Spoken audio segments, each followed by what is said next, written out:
1982వ సంవత్సరంలో మీ నీడకు వచ్చాను. మీ ప్రతినిధిని అనుకున్నాను. అప్పటి నుంచి ఎన్నో రకాలైన విధానాలతో పేదతనంలో కుంగిపోతున్న, నిరాశతో నలిగిపోతున్న నా వారందరికీ నూతనమైనటువంటి ఉత్తేజమైన, ఉద్వేగమైన వ్యక్తిగత గౌరవం కలిగించటానికి అహర్నిశం కష్టించాను, కృషించాను. రాజకీయానికే నూతనత్వం తెచ్చే, వినూత్నమైన అర్థం కల్పించే ఒక రీతిని కల్పించాను. పేదవారికి అన్నం పెట్టని ఈ రాజకీయం దేనికి, ఎందుకని ఆనాడు అడగగలిగాను. అందుకే 2 రూపాయల కిలో బియ్యాన్ని ఆనాడే ఇచ్చాను, ఈనాడు ఇచ్చాను. ఇది కొత్త కాదు. ఇది ఏమీ వ్యక్తిగత ఆకర్షణ కోసం చేసిన విధానం కాదు. ఈ తెలుగు నేల పుట్టిన పేదవారికి, ప్రతి వారికి అధికారం ఉన్నది అన్నం తినడానికి అనేటటువంటి నిండు హృదయంతో మనం తెచ్చుకున్న స్వాతంత్ర్యానికి అర్థం తెచ్చే విధంగా ఈనాటి వరకు తెలుగుదేశం తన విధానాన్ని నడుపుతున్నదని మీకు నేను సవినయంగా మనవి చేస్తున్నాను. ఆ తరువాత నా ఆడబిడ్డలున్నారు. 52% మగవారి కంటే సంఖ్యలో ఎక్కువే ఉన్నా ఎప్పటికప్పుడు చిన్నతనంలో తల్లిదండ్రులకు,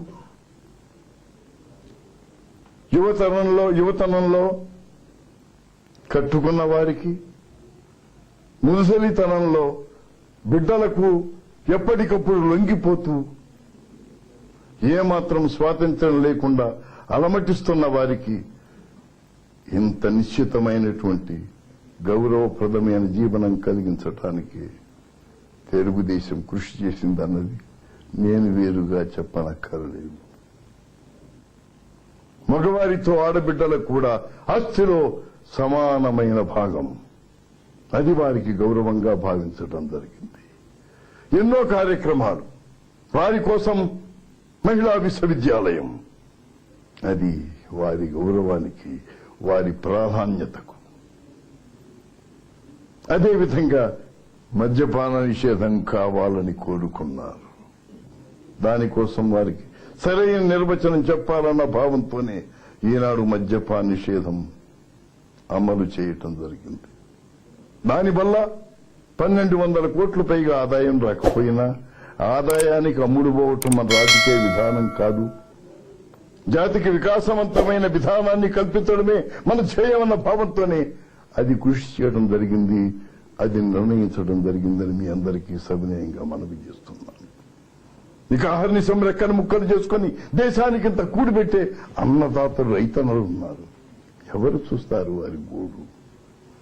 ఎన్ని తరాలైనాయి, ఎన్ని యుగాలైనాయి.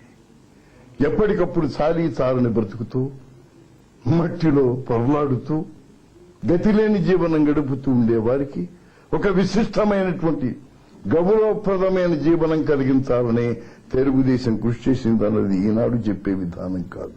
ఆనాడే 1983వ సంవత్సరంలో ఎవరైతే తెలుగు జాతిని గౌరవించి ముందుకు నడిపారో వారికి ఆనాడే నిర్వహించగలిగాము. 50 రూపాయలకే ఒక సంవత్సరానికి 1 హార్స్ పవర్ విద్యుత్ శక్తి సరఫరా. తిన్న తిండి తినేవారం. వారు పండించడానికి ఇంత ఆసరం కలిగించడమే మనం చేయమనుకుని చేయటం జరిగిందని మనం చేస్తున్నాను. ఇకపోతే మరి ఈనాడు ఏ విధంగా ధరలు పెరిగాయో మీకు తెలుసు. రూపాయి విలువ పడిపోయింది. వస్తువుల ధరలు ఆకాశానికి అంటుతున్నాయి. ఏ విధమైన విధానంలో ఈ సమాజానికి శ్రేయం కలిగించాలి, ఏ విధంగా ఈ రాజకీయాన్ని పేదవారికి అంకితం చేయాలి. ఇప్పటికీ 47 సంవత్సరాలు స్వాతంత్రం వచ్చినప్పటికీ కూడా ఇంకా నిర్వచనలేక అనుమతిస్తున్న నా తమ్ముళ్లకు, ఆడబిడ్డలకు కడుపు నిండా ఏ విధంగా వారి కూడి పెట్టాలన్నదే నాకు నిత్య ధ్యేయంగా ఉన్న సమస్యని మీకు నేను సవినయంగా మనవి చేస్తున్నాను. దానికోసమే ఇంత తాపత్రయం, దానికోసమే ఇంత ఆరాటం. నాకు కాదు ఈ రాజ్య విధానం. పేదవారి కోసం, నా వారి కోసం, నా ప్రజల కోసం, నా తెలుగు జాతి కోసమని మీ అందరికీ నేను సవినయంగా అంకితమైన భావంతో మనవి చేస్తున్నాను. మళ్లీ ముఖ్యమంత్రి అయిన తర్వాత ఇది 3వసారి నా వారిని పలకరించే రోజు వచ్చింది. తొలి తెలుగు ఉగాది. ఇది నూతన వెలుగుతో, నూతన ఉత్సాహంతో, నూతన ఉద్వేగంతో, కొత్త పుంతలు దొక్కుతూ ఈ యొక్క దేశానికే ఒక ఆరాధ్యమైన విధానం కావాలని నా ఆలోచన, నా అవగాహన, నా నిశ్చయం, నా నిర్ణయం అంతా ఈ తెలుగు జాతికి ఒక గౌరవప్రదమైనటువంటి విధానం కలిగించటానికే ఉపకరించాలని నాలో గౌరవం ఉంచి ఇంతగా నన్ను పెంచి పెద్ద చేసిన నా జాతికి పూర్తిగా అంకితమైన భావంతో నా ఆత్మార్పణ చేయాలన్నదే నా ఉద్దేశంగా మీ అందరికీ తెలియజేస్తున్నా. మీరు లేనిదే నేను లేను, మీకోసమే నేను.